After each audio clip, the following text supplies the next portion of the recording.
உதாரணமாக ஒருவன் வேதனைப்படுகிறான் என்று நாம் பாச உணர்வுடன் நாம் உற்று பார்த்தால் அவன் வேதனை உணர்வை நாம் நுகரும் போதுதான் உயிரிலே படுகின்றது, உள் உணர்வாக நமக்குள் உணர்த்துகின்றது. பறிகொண்ட மனதுடன் நினைக்கும் போது பறிவுடன் இணைந்து அவனுக்கு பக்குவப்படுத்தும் நிலை வருகின்றது.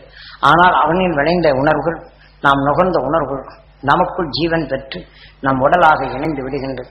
ஆனால் நமக்குள் அந்த தீமை விலைகள் நீக்க தெரியாது. நாம் இன்று தவித்துக் கொண்டிருக்கின்றோம்.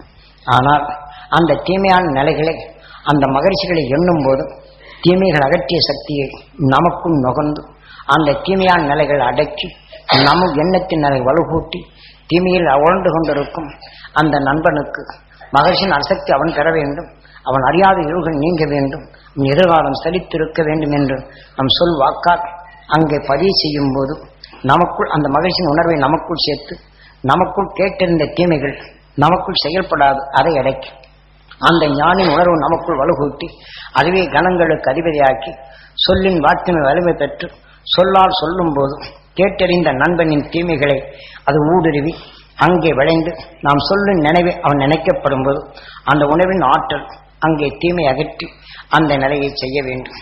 ஆனால் அந்த மகிழ்ச்சியின் அருளாற்றலை நாம் பெறும் தகுதியை காலத்தால் நாம் பருகும் தகுதியோ நினைக்கும் நிலையோ அற்று முழுமையாக மறைந்து விட்டது.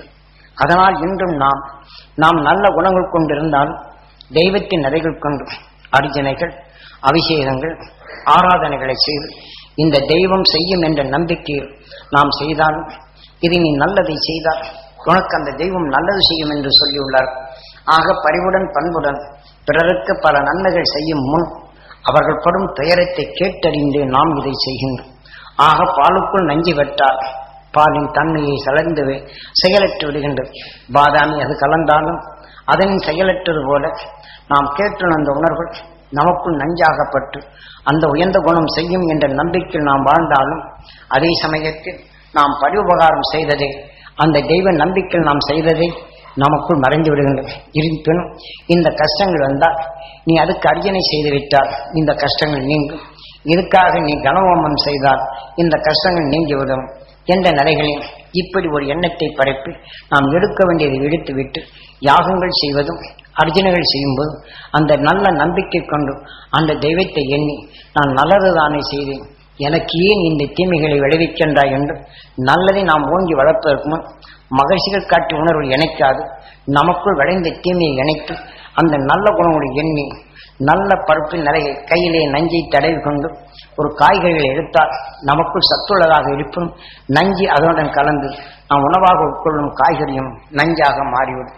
இதேபோல நமக்குள் நஞ்சின் தன்மை இணைத்து அந்த தெய்வத்தை எண்ணும் போது அந்த நல்ல உணர்வுகள் வருவதில்லை.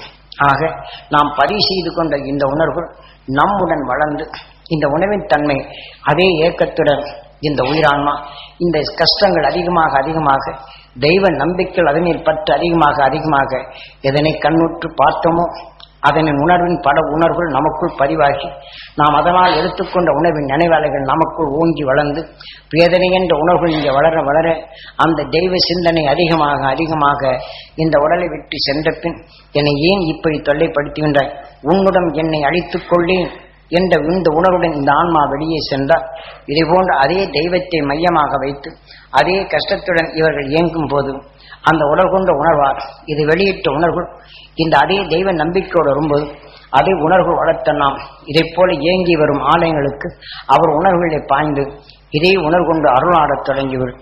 இதே நோயின் தன்மை கொண்டு அங்கே 2 இனங்கள் ஒன்றாகப்படும்போது வலுகொண்டு அருளாடும் போது எனக்கு நீ காப்பாற்ற வேண்டும் என்று தெய்வமா என்று நாம் எண்ணி வரம் கேட்க சென்றால் நீங்கிவிடும் என்று சிலர் சொல்லும். தன் உணர்வின் தன்மை அறிந்து படந்து அந்த துன்பத்தின் நிறைகள் பழக்க வேண்டும் என்ற உணர்வும் அதனுடன் கலக்கப்படும் போது நமக்குள் அறிந்த செயலும் சொல்லும். ஆனால் நம்முள் விளைந்த இந்த கஷ்டமான உணர்வை அது நுகர்ந்து அது அதிகமாக வளரும். அவர்கள் குறி சொல்வார்கள், பல நிலைகளை சொல்வார்கள். அவர்களுக்குள் இந்த தீமை அதிகமாக வழங்கும். அவர் சொல்லும் தன்மை வந்து ஏதோ நமக்கு தெய்வம் செய்தது என்ற நம்பிக்கை வரும்போது சிறிதளவு நமக்குள் சில குறைகளும் நீங்கும்.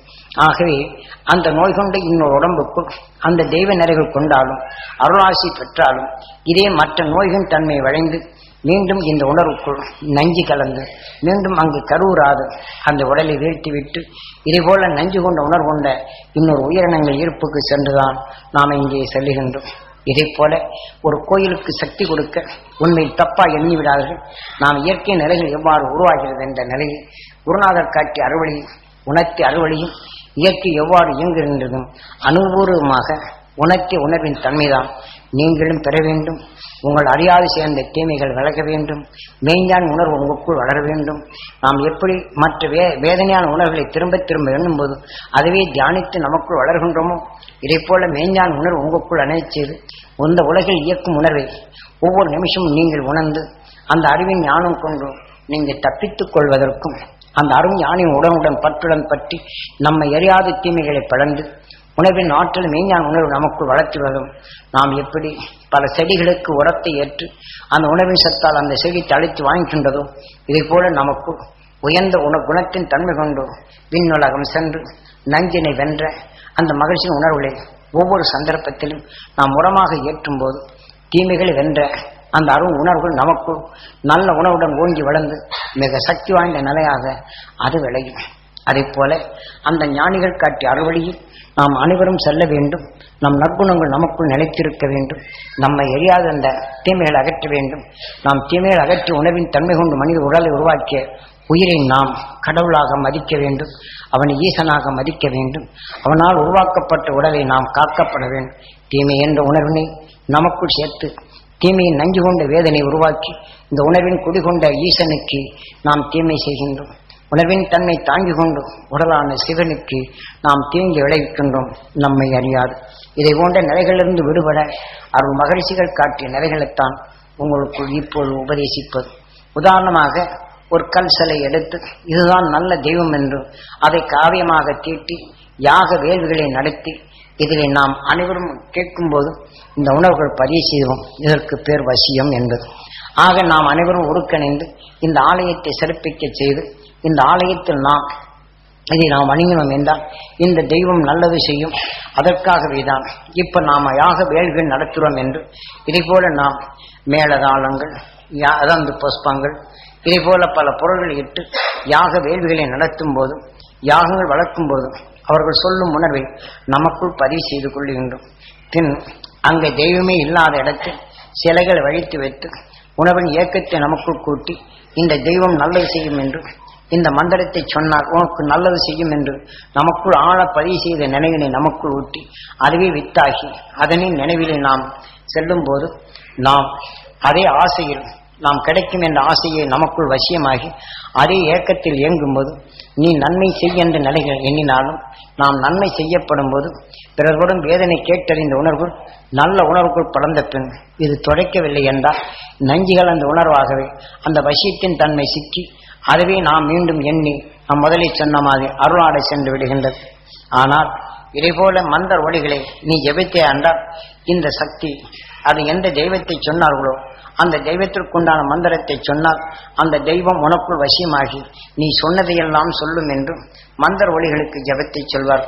இதே போல நாம் யாகத்தால் கேட்டுணர்ந்த நாம் இந்த தெய்வம் செய்யும் நம்பிக்கை நமக்குள் ஊண்டிய உணர்கொண்டும் நாம் இழந்தோம் என்றால் இதே வழியை பின்பற்றி 1000 முறை அவர்கள் ஜெயிப்பார் என்றால் இந்த உணர்வின் ஆற்றல் நமக்குள் பெருகி நம் ஆன்மாவை அவர் கைவல்யப்படுத்திக் கொள்வார். பின் அவருடைய நினைவாற்றலை இந்த உணர்வுடன் கலந்து ஏவல் என்ற நிலைகளில் பிறருடன் பாய்ச்சுவார். இந்த உணர்வின் தன்மையை மந்திர ஒளிகள் இன்னென்ன குணங்களுக்கு இந்த மந்திரம் என்று சொல்லும் போது இந்த உணர்வின் ஒளியை பாய்ச்சப்படும் போது கேட்டுணர்ந்த உணர்வுகளில் அதை நினைகொண்டு பாய்ச்சு வந்தால் கேட்ப உணர்வுகள் பதிவாக்கி இந்த உணர்வின் நினைவு ஆற்றல் அங்கே வரும்போது நீ இதை சொன்னால் இந்த நிலை வரும் என்று சொல்வார். இவ்வாறு நாம் மனிதனின் வாழ்க்கையில் இதை போல வசிக்கும். அதாவது எப்படி ஒரு ஆடு ஒரு புலியை அந்த நரியை கண்டு தனக்குள் கவர்ந்து அதன் உணர்வின் தன்மை தனக்குள் வந்த பின் அதே வசிய சக்தி தன் உயிரான்மாவும் அது தனக்குள் கவர்ந்து தன் இனமாக வளர்த்துக் கொள்கின்றது. இதை போலதான் இந்த குழவி தன் உணர்வின் வசியத்தால் அந்த மற்றதை உணவை தூக்கி அந்த உணவின் தன்மை தனக்குள் விளைய வைக்கும் போது தன் கவர்ந்த வசியத்தால் அந்த உணவின் தன்மை ரூபம் மாறுகின்றது. இது எல்லாம் இயற்கையில் விளைந்த உணர்வுகளை எவ்வாறென்று தெளிவுபட காட்டிய இந்த நிலைகளில் நமது வாழ்க்கை எவ்வாறு இருக்கின்றது? நாம் நல்லதை எண்ணினாலும் பிறர் வரும் தீமையான உணர்வு வரும்போது நாம் பாலிலே மற்ற உயர்ந்த சரக்குகளை போட்டு நஞ்சி பட்டால் ஐயோ குடித்தேன் மயக்கமாறுகிறது, ஐயோ குடித்தேன் மயக்கமாறுகிறது என்றது போல நமது வாழ்க்கையில் நாம் நன்மைகள் பல செய்யணும். பிறருடைய தீமைகள் விளைந்த உணர்வை நுகர்ந்தறிந்து அவர்கள் நன்மை செய்தாலும் நம் உணர்வுக்குள் நல்ல குணங்கள் பட்டு நாம் இப்படித்தான் அல்லல் பட்டு கொண்டிருக்கின்றோம். ஆக இதை போல நாம் எதை நமக்குள் வசியமாக்க வேண்டும் என்ற நிலையை நீங்கள் நிலைப்படுத்திக் கொள்ளுங்கள். அருள் மகரிஷிகள் காட்டிய அறுவடையில் சாதாரண மக்களும் எளிதில் தனக்குள் கவர்ந்து அந்த உணர்வை தனக்குள் வசி என்று இந்த பிள்ளையார் என்று கேள்விக்குறி வைத்து அரசையும் ஏம்பையும் பிள்ளை அந்த விநாயகருக்கு பின் அமைத்து அவர் அருகிலே நஞ்சு கொண்ட பாம்பினை இணைத்து நாம் வேதனைப்படும்போது நமக்குள் வேதனை உணர்த்தும் அந்த நஞ்சான உணர்வுக்குள் நமக்குள் வளர்ந்து விட்டால் அந்த நஞ்சின் தன்மை எவ்வாறு பரவுகிறது என்ற நிலையில் ரெண்டும் இரண்டரை எவ்வாறு கலந்து விடுகிறது என்று காட்டியுள்ளார். அதே போல மனிதனின் வாழ்க்கையில் நாம் பிறருடைய வாழ்க்கையில் கசந்த உணர்வை நுகர்ந்து நமக்குள் கசப்பான உணர்வுகளை வளர்த்து நமக்குள் சேரும் மாறி வரும் தீமைகளை அந்த கசப்பான நிலை உணர்த்துவதற்காக அந்த வேம்பினை அரசு அங்கே வைத்து அரசனை அருகிலே வைக்கின்றார். நாம் இப்போது என்ன செய்கிறோம்? அரசன் வேம்பை இணைத்து அது தலைத்து வந்தால் அதுக்கு கல்யாணத்தை செய்து வந்தால் இந்த விநாயகமான அருவம்பிள்ளை வைத்திருக்கின்றேன், என்னுடைய கஷ்டமெல்லாம் இப்படி இருக்கு, ஓங்கிட்டதான் ஒப்படைக்கிறேன், என் கஷ்டத்தை நீரப்பா விநாயகப்பா கணபதியே என்று இப்படி நாம கணேசா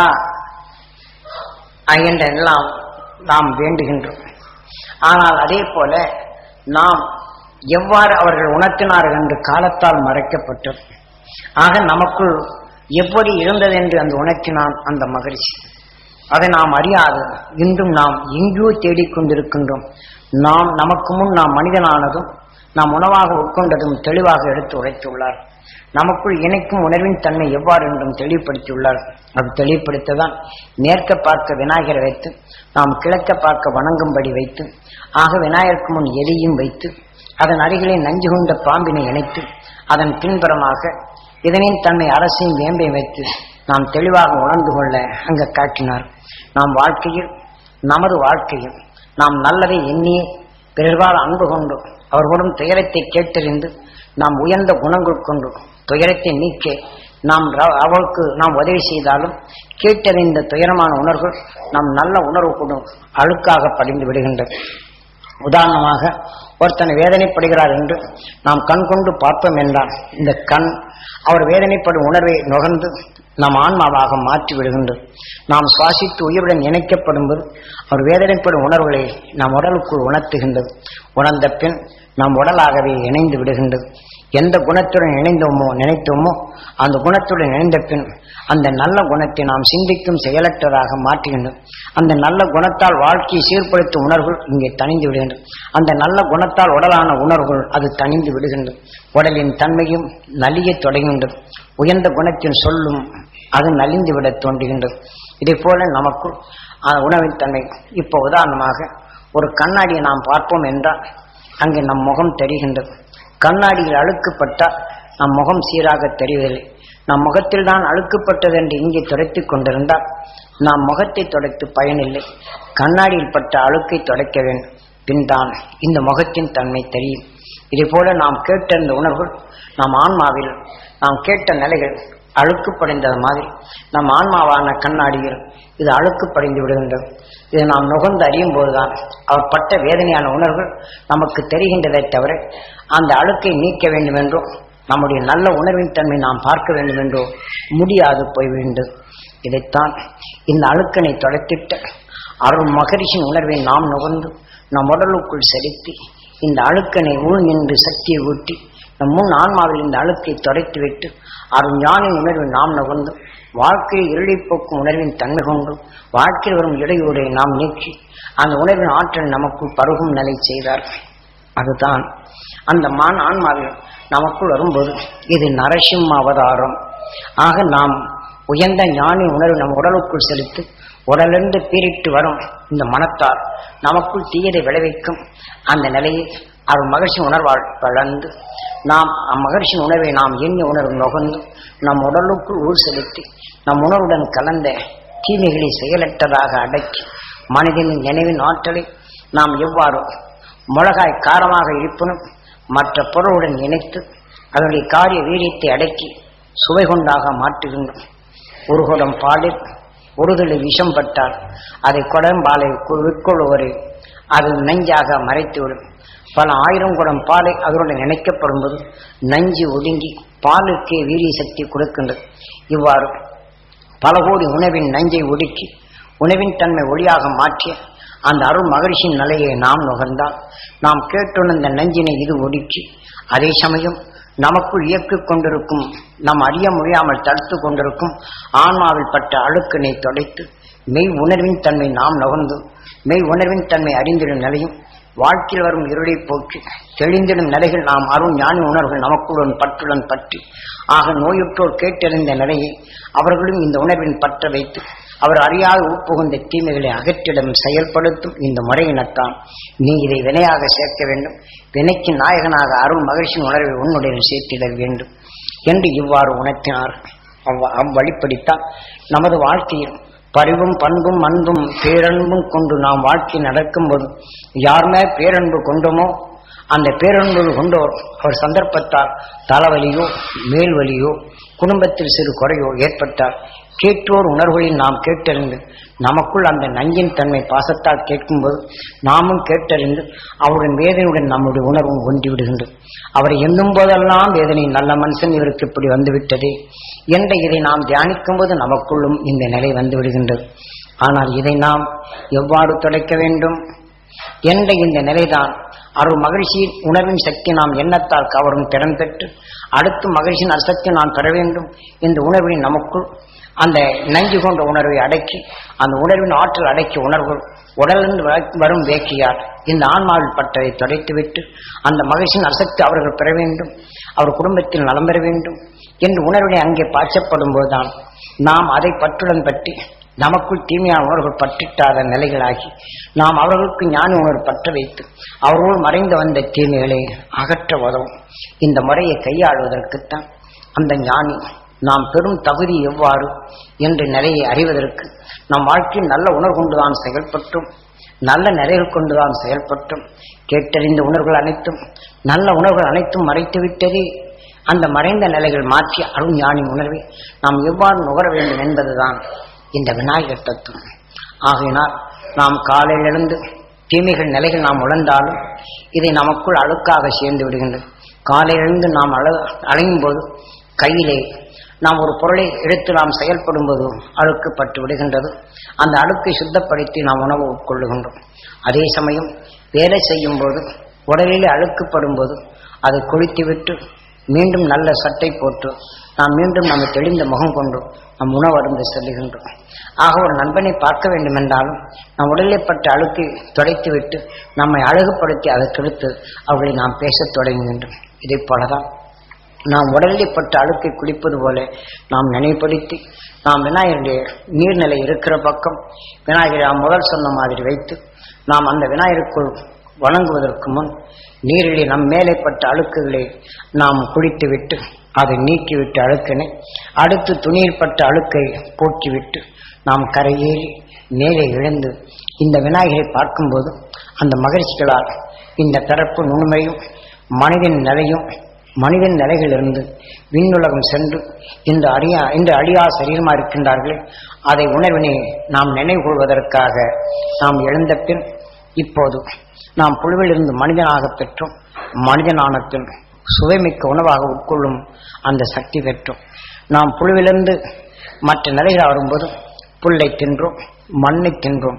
மனிதனான பின் நாம் சுவை கொண்ட உணவாக நாம் படைத்து நாம் சாப்பிடும் நிலை பெற்றோம் என்ற நிலையும் உண்மையை அறிந்து ஆக மகிழ்ச்சிகள் தன்னை அறியாத தீமைகள் அகற்றி உணவின் தன்மை ஒளியாக மாற்றி உயிருடன் ஒன்றிய சரீரமாக ஒளி சரீரமாக அந்த சென்றார்கள் என்று காவியங்கள் தீட்டிய நிலைகளை இது நாம் உணவின் தன்மை நமக்குள் செருகேற்றி இந்த நினைவுகொண்டு இந்த விநாயகரை பார்த்து இந்த நினைவின் ஆற்றல் உணர்ச்சிகளை தூண்டி இந்த உணவின் நினைவு ஆற்றலால் நாம் பிறப்பு நிலையும் அடுத்து நாம் மனிதனில் அந்த நிலையும் உணர்ந்து மனிதனான இந்த தீமையை அகற்றி மெய் ஒளியாக வரும் அவனை இயக்கத்தால் இங்கே பதிவு செய்த பின் நினைவின் தன்மையை கண்ணின் உணர்ச்சிக்குள் இணைத்து கண்ணின் உணர்வின் நினையை உயிருடன் ஒன்றச் செய்து இந்த நினைவு ஆற்றலை இணைத்து இந்த ஈஸ்வரா என்று அவனை ஏங்கி அந்த மகிழ்ச்சியின் அருசக்தி நான் பெற வேண்டும் ஈஸ்வரா என்ற ஏற்க உணர்ச்சினை இயக்கி விண்ணை நோக்கி ஏகும்போது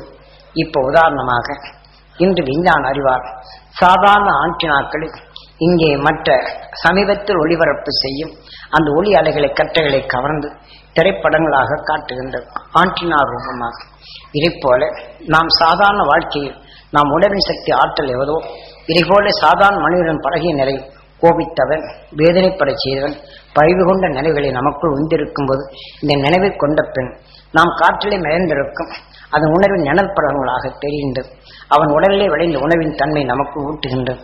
இதை போல சக்தி வாய்ந்த ஞானியின் உணர்வை நாம் படுவதற்காக ஆண்டினாவின் சக்தியை கூட்டுகின்றார்.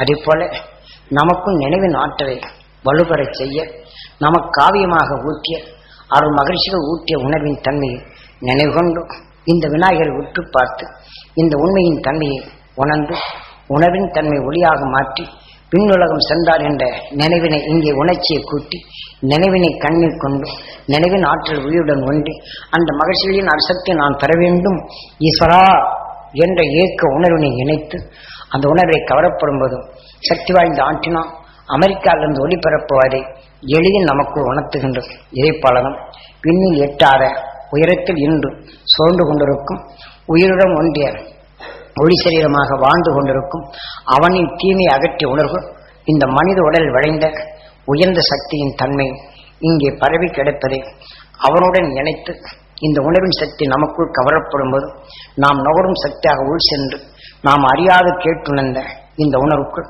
நம்மை தீமை விளைவிக்கும் உணர்வை அவர்கள் அடக்கிய உணர்வை சேர்த்த பின் நமக்குள் அடக்கி நாம் எப்படி சுவைமிக்க நிலையாக காரத்தை இணைத்து அது சுவையான நிலையை உருவாக்குகின்றோமோ இதைப்போல காரமான உணர்வுகள் இருந்தாலும் இதற்குள் அடங்குகின்றது. ஒரு போக்கிரி என்ற நிலைகள் இருந்தாலும் அரசனுக்கு ஒடுங்கி அவனின் நிலைகள் அங்கே கட்டுப்படுகின்றது. இதை போலதான் அருள் மகரிஷிகள் தன் உணர்வுகள் கணங்களுக்கு அதிபதியாகி அது ஆட்சி புரிந்த உணர்வின் தன்மை இங்கே உணர்த்திய உணர்வின் தன்மை அவனை நினைவு கொண்டு நாம் இதை கவரப்படும் போது உள் சென்று நமக்குள் தீமை விளைவிக்கும் அனைத்தையும் அடக்கி அந்த உணர்வின் வேக்கை வரும்போது நமக்குள் தீமை விளைக்கும் ஆன்மாவை இதை நீ விலக்கி அந்த ஞானின் உணர்வை நமக்குள் நுகர்ந்து நாம் எப்படி ஒரு ரோஜாப்பின் வித்தை ஊன்றிய பின் தன் அது செடியாக முளைக்கும் போது மற்ற செடியின் உணர்வை திறந்து தன் நல்ல மனத்தின் நலை நுகர்ந்து அந்த உணர்வின் சக்தி அதுக்குள் வளர்ந்துகின்றதோ இதைபோல அருள் மகிழ்ச்சியின் உணர்வுகளை நமக்குள் ஆழ பதிந்து உணர்வின் சக்தியை நாம் நீக்க வேண்டும். இன்று விஞ்ஞான அறிவார் இன்று எத்தனையோ நிலைகள் உருவாக்குகின்றனர். இந்த மனித உடலை காக்கவும் மனித உடலை சுகத்தை காணும். இன்று நாம் எங்கோ விளையாடும் நிலைகளில் இங்கே அந்த அலைகளாக பரப்பி அதனின் உணர்வை நாம் இங்கே கண்டறிந்து இங்கே அங்கே கிரிக்கெட் விளையாடுகிறார் என்றால் நம்ம குழந்தை ஒன்றும் தெரியாது. இவர் யார் மேல் பாசம் வைத்திருக்கின்றாரோ அவர் 4 ரன் அடித்து விட்டால் இவன் அறியாமலே தூக்கி வீசி குதிக்கின்றான். ஏனென்றால் எங்கேயோ நடக்கின்றது உணர்வின் இயக்கம். அவன் மேல் பற்று கொண்ட உணர்வுகள் இவன் அறியாது இயக்குகின்றது. இதை போலதான் அந்த மகிழ்ச்சியின் உணர்வின் தன்மையை நமக்குள் உள் செலுத்தினால் தீமை கொண்ட நகரை அடக்கி நமக்குள் மகிழ்ச்சி பெறும் உணர்வை ஊட்டி தீமைகளை அடக்கும் உணர்வுகள் நமக்குள் விளைகின்றது. அதனின் உணர்வு உள் விளையப்படும் போது நமக்குள் தீமை விளைக்கும் உணர்வுகள் எண்ணங்களை ஊட்டும் நிலைகள் இதை பிரிக்கின்றது, இது விளக்குகின்றது. இந்த நிலையை நாம் கையாளுவதற்குத்தான் இங்கே மேல் அடுக்கை போக்கி இங்கே உடல் துணி அழுக்கை போக்கி இங்கே பார்த்த பின் நாம் வாழ்க்கை கேண்டறிந்த நமக்குள் தீமையான உணர்வுகளை அடக்கி நாம் பார்த்துணர்ந்த ஆன்மாவின் பட்ட அழுக்கினை நீக்கி மெய்ஞான உணர்வை நாம் பருகும் நிலையாக அங்கே வைத்தார்கள். ஆக இதை சாதாரண மனிதன் அவன் பட்ட காவியத்தின் தன்மையை நிலைப்படுத்தி ஆழ பதிந்து இந்த நினைவின் ஆற்றலால் இம்முறைப்படி நாம் செய்ய வேண்டும் என்று காட்டினார். இன்று யாரும் அந்த விநாயகரை பற்றி சிந்திப்பாரும் இல்லை, அந்த ஞானிகள் காட்டிய நிலைகள் இல்லை. ஆக விநாயகனுக்கு ஐதீகம் என்ற நிலையில் புல்லை வை, தலை தாம்புகளை வை, கனவோமத்தை செய், அவன் வெச்சு உனக்கு வேண்டியதை செய்வான் என்று இப்படி ஆசையை காட்டி அதிலே உணர்வின் தன்மை கொண்டு அவன் சொல்லில் வசியப்படுத்தி அந்த இயக்கத்தின் நிறைவு கொண்டு அவன் பொருளையிட்டு சொன்னவர் நமக்கு செய்வார் என்ற நிலைகளிலே ஏங்கி தவிக்கின்றோம். நாம் ஞானிகள் சொன்னதை கவர்ந்தால் நமக்கு உயிரான ஆண்டவன் நமக்குள் ஆண்டு கொண்டு இருப்பனுக்கும் நாம் கொடுக்கும் உணர்வின் தன்மை கொண்டும் நமக்குள் இயக்கி காட்டி தீமைகளை அகற்றி மெய்ஞான உணர்வும் ஒன்றி ஆக அதே அளவில் நம்மை வளர்ப்பார் என்ற உண்மையை காட்டுவதற்காக கீதையிலே நீ எதை எண்ணுகின்றாயோ அதுவாகின்றாய் என்று கண்ணன் நமக்கு எண்ணிய உணர்வின் தன்மை கொண்டு நமக்கு எவ்வாறு இயக்கினான் என்ற நிலையை நிலைப்படுத்தி காட்டியுள்ளார்கள். அதை யாரும் நாம் சிந்திக்கவில்லை. இனியாவது இந்த சிந்தனை கொண்டு இந்த விநாயகரை எவ்வாறு வழங்க வேண்டும் என்று நிறை கொள்ளுங்கள். ஆகவே இந்த அழுக்கினை தொடைக்க மாற்றத்தை நாம் இதை போல விண்ணை நோக்கி ஏற்றி அந்த உணர்வின் தன்மை நமக்குள் ஆழ பதிய செய்வதற்கு நாம் விண்ணை நோக்கும்போது கதிரவனின் காந்த புலனும் வருகின்றது. நம் நினைவின் ஆற்றலுக்கு வலுவருகின்றது. அவர் மகிழ்ச்சி உணர்வுகளின் நுகரும் ஆற்றல் தருகின்றது. இவ்வாறு பதிந்து நமக்குள் பதிந்த பின் நாம் அந்த மகிழ்ச்சியின் அசக்தி நான் பெற வேண்டும், என் உடல் முழுதும் படர வேண்டும் என்று இதை தொலைத்துவிட்டு நாம் பார்ப்பதெல்லாம் நலம் பெற வேண்டும், என்னை பார்ப்பதெல்லாம் நலம் பெற வேண்டும், மலரைப் போல மனம் நாம் பெற வேண்டும், மகிழ்ச்சியின் அசக்தி என் உடல் முழுதும் படர வேண்டும், என்னை பார்ப்போருக்கெல்லாம் மலரைப் போல மகிழ்ச்சி பெற வேண்டும், மகிழ்ச்சியின் அசக்தி பெற வேண்டும், அவர்கள் வாழ்க்கையில் இனிமை பெற வேண்டும். இந்த உணவின் தன்மை தனக்குள் விளையாக்கி இந்த உணவின் நிலையாற்றல் நம்மளை இயக்குதல். கனியை போன்ற சுவையான சொல்லும் செயலும் நாம் பெற வேண்டும். என் சொல்லை கேட்பர் வாழ்வில் இனிமை பெற வேண்டும். இந்த உணர்வைப் போல நாம் என்னை பார்ப்போருக்கும் என்னை சொல்லை கேட்போருக்கும் இந்த இனிமை நிலைகள் பெற வேண்டும் என்று எண்ணிவிட்டு அதே சமயம் நான் தொழிலோ அல்லது விவசாயமோ அல்லது ஆபீஸரோ நாம் வேலை பார்த்தோம் என்றால் மகிழ்ச்சியின் அசக்தி என் விவசாய நிலங்களில் படர வேண்டும். அதில் விளையும் பொருள்கள் அனைத்தும் உணவாக உட்கொள்வோர் அனைவரும் உடல்களும் அந்த மகிழ்ச்சியின் அசக்தி பெற்று உடல்நலமும் மனபலமும் பெற வேண்டும் என்ற நிலையும், அதே சமயம் தொழிலில் வேலை செய்கிறோம் என்றால் மகிழ்ச்சியின் அசக்தி நாம் தொழில் செய்யும் இடங்களில் படர வேண்டும். நாங்கள் வேலை செய்வோர் அனைவரும் சகோதரராக வாழ வேண்டும். ஒன்றிணைந்த நிலைகள் கொண்டு எங்களின் தொழிலை சீராக இயக்க வேண்டும். அங்கே எங்கள் வாடிக்கையாளர் நலம் பெற வேண்டும். இதை இயக்கும் நிலைகள் உதவிய அந்த நிறுவனர் நிலைகளும் அவர்கள் குடும்பத்தில் மகிழ்ச்சியின் அசக்தி பெற வேண்டும். அவர் வாழ்விலே அந்த மகிழ்ச்சியின் அருளை பெற வேண்டும். எங்களை காத்திரு உணர்வுகள் அங்கே விளைய வேண்டும். எங்கள் பார்வை அவர் உயர்ந்தவராக்க வேண்டும். அவர்கள் என்னை பார்க்கும்போது உயர்ந்தவர்களாக கருத வேண்டும். இந்த நிலைகள் பெற வேண்டும் என்று உருக்கன் இந்த நிலைகளை நமக்குள் வினையாக சேர்க்க வேண்டும் என்ற நிலையை படித்து இதை போன்று நாம் சற்று முன் உங்களுக்குள் உபதேசியது போல தாய் தன் குழந்தை வளர்த்திட வேண்டும் என்று எத்தனையோ ஆசை கொண்டு வளர்த்தாலும் அதன் உணர்வால் தனக்குள் சேர்த்து தன்னை காத்திட எத்தனையோ வேதனைகள் அதை அனுபவித்து அதனை நிலைவு கொண்ட அன்னை தந்தை நம்மை எத்தகைய நிலைகள் வளர்த்தார்களோ நம்மை வளர்த்திட்டு அவர்கள் கேட்டுணர்ந்த உணர்வுகள் அனைத்தும் அவர்கள் நஞ்சாக படர்ந்து அந்நல்ல உணர்வுகள் அங்கு அணிந்து நோயாக அவர்கள் உடலை விட்டு ஆன்மா சென்ற பின் அவர்கள் எத்தனை இன்னல் பட்டார்களோ அந்த ஆன்மா இன்னொரு கருவி இல்லாத நிலைகள் அடைய வேண்டும். ஆகவே இந்த விநாயகரை நாம் வணங்கும் போது என்னை ஈன்ற அன்னை தந்தைகள் அந்த மகிழ்ச்சியின் அசக்தி பெற்று என்னை காத்து அருளிய காலத்தில் நுகர்ந்திருந்த நஞ்சான உணர்வுகள் நீங்கி அந்த மகிழ்ச்சியின் அசக்தி அவருக்குள் படர்ந்து மெய்ஞானி உணர்வுகள் அங்கே வளர வேண்டும். என்றென்றும் தன் துன்பத்தை தான் தாங்கி கொண்டு எனக்கு நல்வழி காட்டிய அந்த அன்னை தந்தையின் நிலைகள் என்றும் அழியா நிலைகள் அறிவு ஞானமாக வளர்ந்து அவர்கள் நிலையில் மகிழ்ச்சிகளின் அருள்வட்டத்தில் அந்த மகிழ்ச்சியின் அருளை அவருக்குட்பட்டு என்னால் சேர்த்த அந்த நஞ்சான இருள்கள் நீங்கி அவர்கள் மெய்ப்பொருள் காணும் உணர்வுடன் என்னை என்றென்றும் வழிநடத்தி செல்லும் அந்த ஆற்றல் அந்த மகிழ்ச்சியின் அசக்தி அவர்கள் பெற வேண்டும் என்று இதை இணைத்தே நாம் சொல்ல வேண்டும். இதை போல நாம் அவ்வாறு நாம் இணைத்து கொண்டிருந்தால் நாம் மனிதனாக ஆவதற்கு முன் தான் நாம் எறும்பாகவோ தேளாகவோ பாம்பாகவோ ஆடாகவோ இருப்பினும் நம்மை கொண்டிருப்பார். அதன் எண்ணத்தில் உணர்வார் நாம் அந்த மனித உடலுக்குள் வந்தோம். இருப்பினும் அவர் வளர்த்த உணர்வின் தன்மை நம் உயிரான்மா அவர் உடலுக்குள் சென்று அந்த உணர்வினை கவர்ந்து அவருக்குள்ளே அந்த உணர்வின் சத்தை எடுத்து நாம் இன்று மனிதனாக உருவாக்கியது தன் குழந்தை என்ற பாசத்தால் நாம் காத்திடும் நிலையாக தெய்வமாக வளர்ந்தது. நாம் மனிதனாக வளர்ந்து வரப்படும் போது குருவாகவும் இருந்த நல்வழி காட்டியது. ஆகவே அந்த தாய் தந்தையை நாம் இன்னொரு பரவா நிலைகள் பெற வேண்டும் என்று நாம் எந்த ஞானி எண்ணுமோ அந்த உணர்வின் தன்னை நமக்குள் வலுவேற்றுக் கொண்டால் அதனின் காலத்தால் இந்த உடலை விட்டு உயிரான்மா பிறந்து அகன்றுமை என்னால் நாம் எதை வணங்கி எந்த மகிழ்ச்சியின் உணர்வு நமக்குள் சேர்த்து கொண்டோமோ அதனின் துணை கொண்டு அன்னை தந்தை ஆன்மா இன்னொரு உடலுக்குள் புகாது நாம் அழிவின் துணை கொண்டு அந்த உயிரான்மா சப்தரிஷி மண்டலத்துடன் இணைந்து அழியா ஒளி செறிந்த அதனுடன் இணைந்து இந்த உடல் பெறும் உணர்வுகள் அங்கே நஞ்சான உணர்வுகள் கரைந்து உயிருடன் ஒன்றிய நிலைகள் என்றும் நிலைத்து அருள் மகிழ்ச்சி நல்வட்டத்தில் நிலை கொண்டு அவள் என்னும் பெருவீடு பெருநிலை என்ற நிலைகள் வளர்ந்து என்றும் அழியா ஒளி சரீரம் பெற்று என்றென்றும் இந்த மனித வாழ்க்கையில் எங்கள் வழிகாட்டியது போல அந்த உணர்வின் தன்மை கொண்டு இந்த மனித வாழ்க்கையில் வரும் இருளை போக்கி மெய்யொழில் கண்கொணர்ந்த அருள் தந்தையின் அருளால் இந்த வாழ்க்கையில் நாம் தீமைகள் அகற்றும் சக்தியாக நாம் பெற்று இருளை பழகும் ஆற்றலாக பெற்று அந்த உணர்வின் தன்மை எனக்குள் வளர அந்த அருளை வேண்டும். ஈஸ்வரா, என்னை அன்னை தந்தின் என்னை தெய்வமாக வளர்த்ததும் எனக்கு குருவாக நல்வாட்டி காட்டிய நிலைகள் என் வாழ்க்கையை புனிதப்படுத்த வேண்டும் என்ற இந்த நிலையை நாம் கருத்தில் கொண்டு நாம் இதை பெற வேண்டும் என்று நாம் மனிதன் என 6வது அறிவின் துணையை மகிழ்ச்சியின் அருளை நமக்குள் இணைத்து இது சிருஷ்டிக்கும்படி சொன்னால் நாம் எதை எண்ணுகின்றோமோ அவை அனைத்தும் நம் உயிர் ஜீவன் பெற செய்கின்றது. எதனை எண்ணுகின்றோமோ இந்த உணர்வை உடலாக மாற்றுகின்றது. உடலான பின் இந்த உணர்வின் செயலாக உடல் இயங்குகின்றது. தன் உணர்வின் தன்மை தனக்குள் கவர்கின்றது. கவர்ந்த உணர்வு உயிர் இயக்குகின்றது. உணர்வின் தன்மை தனக்குள் உணவாக எடுத்து கொடுக்கின்றது. கொடுத்த உணர்வின் தன்மை விளைகின்றது. விளைந்த உணர்வின் சத்தை உயிர் தன்னுடன் அழைத்து சென்று இந்த உணர்வுகள் எதுவோ அதற்கு தக்க உறவை உருவாக்குகின்றது.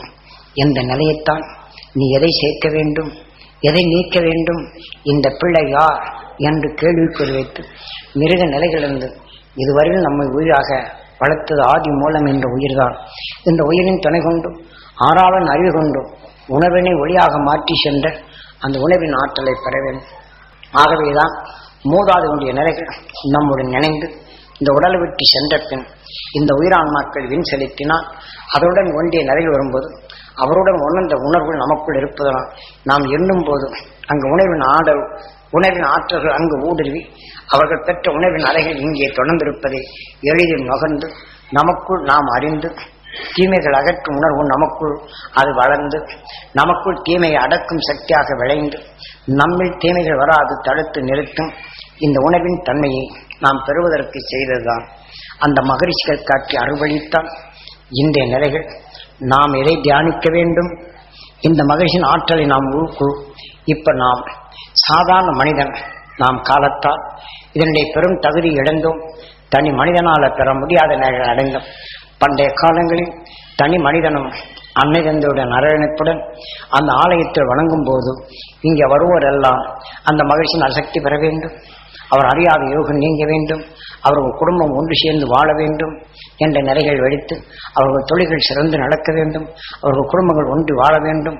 இங்கே வருவோர் அளவுக்கெல்லாம் இந்த மகிழ்ச்சியின் அசக்தி பெற வேண்டும் என்று இங்கே வருவோர் அனைத்தும் சொல்லும் போது அனைவரும் இதே நிலைகள் வரும்போது தன்னை அறியாத பகம் உறவை நீக்கி தமக்குள் ஒன்றி வாழும் நிலையாக உருவாக்கும் நிலையில் நமக்குள் அறியாத நிலைகள் இந்த ஆலயத்தை அங்கு அமைத்தார்கள். ஆனால் அதை அக்காலங்களில் தனித்து நிலை செய்தாலும் உடனடியாக எண்ணும் போது அந்த மகிழ்ச்சியின் ஆற்றலை பருகும் தன்மை வந்தது.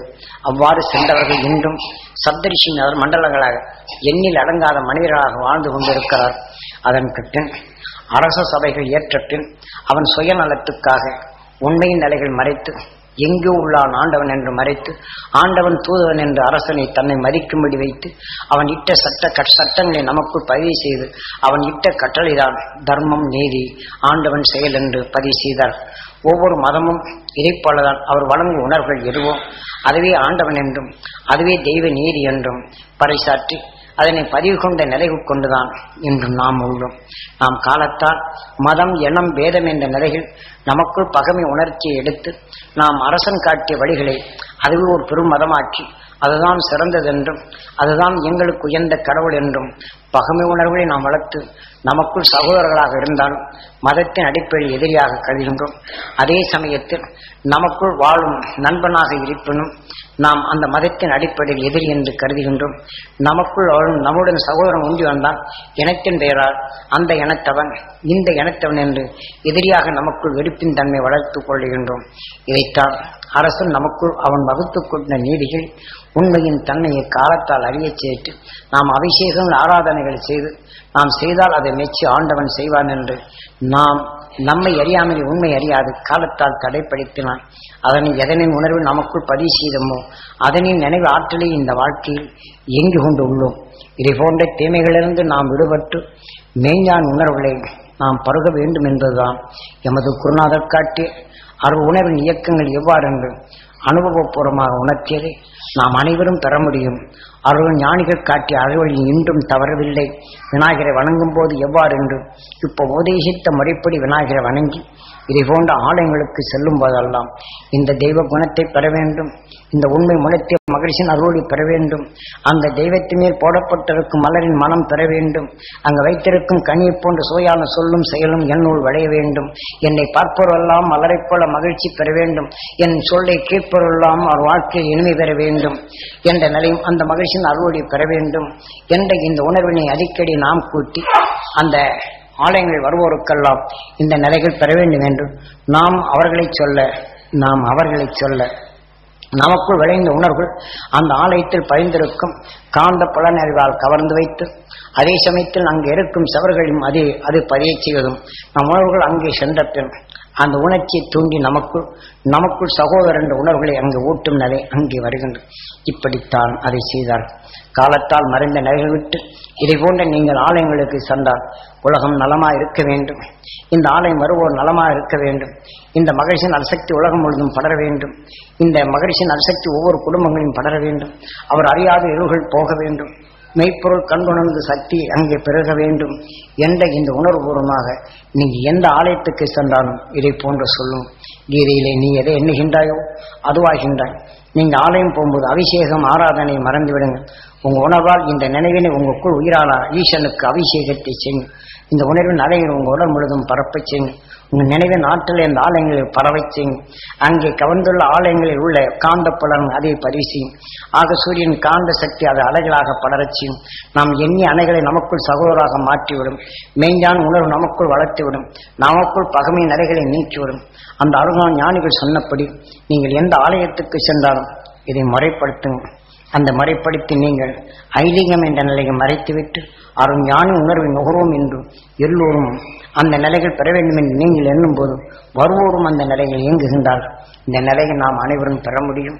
இதை போன்ற நாம் இந்த உன்னலகள் ஆற்றலை நாம் பருவதற்கு நாம் சக்தி பெறுவதற்கு இந்த மகரிஷி மாமகரிஷி ஈஸ்வரப்பட்டாய குருதேவர் உணர்த்திய உணர்வுகளை உங்களுக்குள் ஆழப்பெய்து அந்த உணர்ச்சியை தூண்டச் செய்வதற்கு தான் இதை மணிக்கணக்கில் உபதேசித்து உங்கள் நினைவின் ஆற்றல் வலுப்பெறச் செய்து நமக்குள் ஒன்றிணைந்த இந்த உணர்வினை வலுப்பெறச் செய்து நம்முன் படர்ந்திருக்கும் அருள் மகிழ்ச்சியின் உணர்வுகளை நாம் நுகர்ந்து நமக்குள் வலுகொண்டதாக சேர்ப்பித்து நம்மில் வாழ்ந்து நம்மை அந்த உடலை விட்டு அகன்று சென்ற நம்முடன் உறவாடி உணவுடன் ஒன்றிய நிலைகள் வாழ்க்கையில் வாழ்ந்த அந்த உயிரான்மாக்களை நினைவுகொண்டு நாம் இத்தகைய கூட்டமைப்பு நாம் வலுகொண்ட உணர்வை சேர்ப்பதற்குத்தான் இந்த உபதேசமும் பௌர்ணமி எப்படி ஒளியாக இன்றைக்கு முழு நலவாகின்றதோ இதைப்போல நம் உணர்வின் தன்மை முழு நிலைகள் அறியும் நிலையாகும். முழு நிலவாக நாம் ஆகும் பருவத்தை இந்த பௌர்ணமி நாள் நம் குருநாதர் காட்டிய அறுவழியில் உங்களுக்குள் இதை பதிவு செய்கின்றோம். ஆகவே இந்த பதிவின் நினைகொண்டு நாம் எண்ண வேண்டியது எதை என்ற நிலைகள் ஒரு நூலால் ஒரு கடின பொருளை தூக்கவினால் அது அறந்து விடுகின்றது. நாம் வாழ்க்கையில் நமது எண்ணத்திற்கு வலுவிழந்த நிலைகள் இருக்கின்றோம்.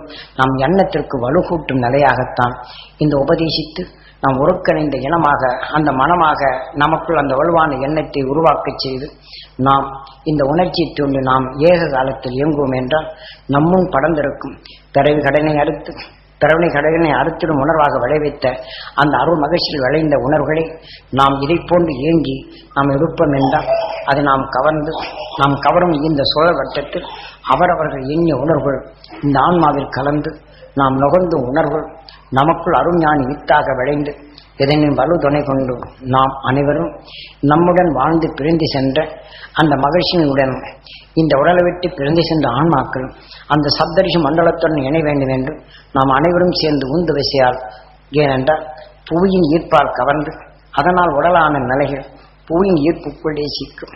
புவியின் ஈர்ப்பை கடந்து விண்ணுலக ஆற்றல் பெற்ற ஒரு நிலையில் நமக்குள் கவர்ந்து அதனின் வலுவை சேர்க்கப்படும்போது இது நினைவின் தன்மை கொண்டு நமக்குள் வலுகொண்ட உந்து விசையை நாம் அதை அழைத்து நாம் அந்த ஆன்மாக்களை நாம் இங்கே வந்தவருடைய மூதாதைகள் உடலை விட்டு பிரிந்து சென்றவர்கள் இன்னொரு உடலுக்குள்ளும் போயிருக்கலாம்.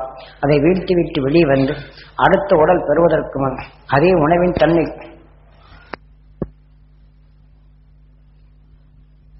இங்கே சுழந்து கொண்டிருந்தாலும் அவர் உடலிலே விளைந்த உணர்வு நமக்குள் இருக்கும் போதும் அந்த மகிழ்ச்சியின் ஆற்றல் மிக்க நினைவில் கொண்டு நாம் கவர்ந்து இந்த வலுவினை சேர்த்து நாம் உந்தும் போதும் இதிலே அந்த ஆன்மாக்களை வின் செலுத்தலாம். அவர்கள் வின் சென்று விட்டால் அவருடன் உறவாடிய உணர்வுகள் நமக்குள் இருக்கும் போதும் நம் மூதாதைய உணர்வு நமக்குள் வலுவாகும். நாம் எண்ணும் போது அந்த மகிழ்ச்சியின் ஆற்றலை நாம் பெற முடியும். அவர்கள் முந்தி நாம் மனிதராக பிறந்தார்கள், நாம் மனிதனாக உருவாக்கினார்கள். ஆக அவர்கள் வலுவின் தன்மை கொண்டு 6வது அறிவின் தன்மை கொண்டு அவர் விண்ணுலகம் அவர் சென்று விட்டால் அதனின் நிலைகள் கொண்டு நாம் அதன் பின் நாமும் அவருடன் பின் சென்று நாம் ஒளியின் சரீரமாக நிலை கொண்டு என்றும் நிலையாக நிலைத்திருக்க முடியும். அந்த நிலை பெறச் செய்வதற்குத்தான் எமது குருநாதர் காட்டிய அறுவழி எல்லோரும் பெற முடியும். இந்த நம்பிக்கை கொண்டு நான் உனக்கு கற்றுணர்ந்த நிலையும் உனக்கு அனுபவத்தில் கொடுத்த உணர்வின் ஆற்றலை உனக்குள் பெருக்கிக் கொண்டதை எல்லோரும் பெற வேண்டும் என்று எண். அதனை உணர்வை நீ உபதேசி அருஞான வித்தாக விளைச்சி அவர்கள் வளர வேண்டும் என்று அதை நீ தியானி என்று எமது குருநாதர் காட்டினார். அதன்படி உங்களுக்குள் அருஞான வித்தை உங்களுக்குள் விளை செய்து நீங்களும் அந்த மகிழ்ச்சியின் சக்தி பெற வேண்டும் என்று உங்களை நாம் தியானிப்பது போல நீங்களும் உங்களுக்குள் அந்த மகிழ்ச்சியின் அருசக்தி பெற வேண்டும் என்று அடிக்கடி உங்கள் வாழ்க்கையை நீங்கள் தியானிக்கும் போதும் இந்த ஆற்றல் உங்களுக்குள் அது பல்கி அது பெருகி அதனின் உணர்வின் தலை கொண்டு நினைவின் ஆற்றல் அங்கே பற்றுடன் பற்றி இந்த உடலை விட்டு உயிரான்மா வெளியேறினார். அருள் மகிழ்ச்சியின் அல்வட்டத்தில் இணையும். அது இந்த உடல் இருக்கும் போதே அருஞானிகள் காட்டிய வரவு துணை கொண்டு நாம் இணைத்தால் அங்கே செல்லுகின்றோம். இப்ப நமக்கு உடல் ஆசை கொண்டவர்கள் காட்டிய நிலைகள் நாம் பறிவுடன் கொண்டாலும் யார் மேல் பற்று கொண்டோமோ அந்த உணவின் நினைவாற்றல் வந்தால் இந்த மீண்டும் பிறப்பின் நிலைகளுக்கு இங்கே வந்து விடுகின்றோம். ஆக பிறப்பற்ற நிலைகளற்ற அந்த மகிழ்ச்சியின் உணர்வு நமக்குள் ஏற்று இந்த பிரவா நிலை என்னும் அந்த நிலையை இதைப்போல கூட்டமைப்பில் நாம் பெற்று அந்த மகிழ்ச்சியின் அசக்தியை நாம் பெறும் சந்தர்ப்பத்தை உருவாக்குவதால். ஆகவே சாமி செய்வார் எதோ செய்வார் என்று நீங்கள் இயங்குவது பதில் நாம் கற்றுணர்ந்த உணர்வின் அருள் வாக்கின் வித்தாக உங்களுக்குள் பதிவு செய்யும்போது அந்த அருஞான வித்தை நமக்குள் வளர முடியும். அருஞானின் சக்தியை நாம் பெற முடியும். நமக்குள் அறியாது வந்த இருளை போக்க முடியும் என்ற தன்னம்பிக்கை வேண்டும். நீங்கள் எண்ணியதை உங்கள் உயிரை இயக்குகின்றது என்ற உங்கள் உயிரான ஈசனை மதிக்க வேண்டும். நாம் நினைப்பதை கண் வழிகாட்டுகிறது என்ற நினைவில் வர வேண்டும். நாம் எண்ணியது அனைத்தும் நம் உயிர் நம் உடலாக மாற்றுகிறது என்ற நிலை வர வேண்டும். எண்ணிய உணர்வின் தன்மை நம் உடலுக்குள் பதிந்து மீண்டும் நினைவு வரும்போது அதன் இயக்கமாக நம்மை இயக்குகிறது என்ற நிலை மகிழ்ச்சிகள் காட்டிய அறுவடையை நாம் நினைக்க வேண்டும். அனைத்தும் நாம் ஒவ்வொரு நிமிடமும் வேதனையான உணர்வை சுவாசித்தால் உயிரான ஈசனுக்கும் வேதனை, உடலான சிவனுக்கும் வேதனை. ஆக நாம் நமக்கு வழிகாட்டும் கண்ணனுக்கும் வேதனையான உணர்ச்சிகள் அங்கு கண்ணனுக்கும் நம்ம கண்ணனுக்கும் அந்த வேதனை தருகின்றோம் என்னை நினைவில் வைத்து வேதனைப்படும் சொற்றொடரை வந்தால் அடுத்து மகிழ்ச்சியின் அசக்தி கொண்டு உடனடியாக தொடர்த்திட வேண்டும். ஏனென்றால் ஈசனுக்கு தொல்லை கொடுக்க ஈசனை வேதனைப்பட செய்யக்கூடாது. உடலான சிவனை வேதனைப்பட செய்யக்கூடாது. மனிதனை உருவாக்கிய நல்ல எண்ணங்கள் வேதனை உணர்ச்சி கலந்துடக்கூடாது என்ற நிலையில் சர்வசக்தி வளர்த்த நமக்குள் மகிழ்ச்சியாக சர்வத்தை அறிந்திடும் மகா லட்சுமியாக இருக்கின்றது. அது கவர்ந்த அனைத்தும் மகா சரஸ்வதியாக அறிந்து உணர்ந்து செயல்படும் ஆற்றல் நம் மனித உடலுக்குள் உண்டு. ஆகவே அந்த மகா லட்சுமியும் நாம் பழித்திடும் செயலற்றதாக ஆக்கிடக்கூடாது. மகா சரஸ்வதி என்று அறிந்திடும் ஆற்றல் அறிவை அதை நாம் அழித்திடக்கூடாது. இந்த 6வது அறிவின் தன்மை கொண்டு அழுக்கினை போக்கி அவன் ஞானி உணர்வை நமக்குள் சேர்த்து அந்த உணர்வின் தன்மை பெறும் தகுதி வரும் என்று அண்டத்தின் நிலைகள் இந்த பிண்டத்துக்குள் வரும்போது உயிருடன் ஒன்றிய நிலைகள் என்பது என்றும் அழியாத நிலையில் பெறும். இன்று பிரபஞ்சம் இயங்கினாலும் சூரியன் சிறிது காலத்தில் அவருடைய செயல் இழந்துவிடும். ஆனால் மனிதனான பின் உயிர் உணவின் தன் ஒளியாய்த்தான் அழியா சரீரம் பெறும். பேண்டத்தில் எவ்விக்கிலும் இதை அழித்திடும் சக்தியே இல்லை. ஆகவேதான் விநாயகரை வைத்து முழு முதற் கடவுள் என்றும் என்றும் அழியாதவன் என்றும் அந்த நிலையில் நிலை கொண்டு நமக்கு உணர்த்திய அருள் மகிழ்ச்சியின் அறுவழியில் நாம் செல்வோம். அந்த காட்டிய நிலைகள் இந்த ஆலயங்களை மதிப்போம். அந்த ஆலயங்களை எடுப்பது அனைத்தும் உடலான ஆலயத்தில் அமைந்தது என்று உணர்த்தினார் என்ற நிலையில் நம்மை சுத்தப்படுத்த பரிசுத்தப்படுத்தப்பட்ட ஆலயம் என்று மதித்து நாம் ஆலயங்களுக்கு போகும்போதெல்லாம் மற்றவர்களுக்கு நலமாகும் என்று கேட்கும்போது நீங்கள் நலமாவீர்கள். நான் கீதையிலே நீ எதை நினைக்கின்றாய் அதுவாகின்ற இந்த ஆலயம் வருவோரெல்லாம் மகிழ்ச்சியின் அருளை பெற வேண்டும், அந்த தெய்வ நிலைகள் பெற வேண்டும் என்று எண்ணும் போது இதை கிடைக்கின்றது. ஆக அந்த மகிழ்ச்சியின் சக்தி நாம் எண்ணும் போது நமக்குள் கிடைப்பதற்கு காலத்தால் மறைந்த நாள் மகிழ்ச்சி காட்டிய அறுவழியில் இந்த உணர்ச்சிகளை உங்கள் உணர்வுகளை தூண்டச் செய்து இப்ப மகிழ்ச்சியின் அசக்தி உங்களுக்குள் இணைக்கும் சந்தர்ப்பமாக எமது குரு காட்டிய வழிகளில் நீங்கள் அனைவரும் பெற முடியும் என்ற இந்த தன்னம்பிக்கையும் இந்த வலுகொண்ட உணர்வால் எமது குரு அருள் உங்களுக்குள் கிட்டி இந்த உணர்வின் தன்மையால் மகிழ்ச்சியின் அசக்தியை பெற்று நீங்கள் நல்ல எண்ணத்தால் காத்திர உணர்வால் காத்திட்டாலும் அதை அறியாத மறைமுகமாக நமக்குள் வந்த தீமைகளை உங்களுக்குள் சேராது அகற்றிடும் சக்தி உங்களுக்குள் கிடைக்க வேண்டும் என்ற நிலையில் தான் இதை உபதேசிக்கின்றோம். இது உங்களுக்குள் உணர்ச்சிகளை அருமையான வித்தாக உங்களுக்குள் விதைக்கின்றோம். இதை கேட்டுணர்ந்த அனைவரும் இன்று நாம் ஏகோபித்த நிலைகள் நம்மை ஆண்ட உயிரான ஈசனை நாம் மதித்து இப்போ நாம் சொல்வதைப் போல அந்த மகிழ்ச்சியின் அசக்தியை பெறுவோம் என்று அவர்கள் அம்மா அப்பாவை எண்ணி அம்மா அப்பார்களால் மகிழ்ச்சிகளின் அசக்தி நான் தர அருள்வாய் ஈஸ்வரா என்று உயிரை வேண்டி ஏங்கி நாம் இப்போது தியானிப்போம். மகிழ்ச்சிகளின் அசக்தி பெற வேண்டும் என்று ஏங்கிடும்.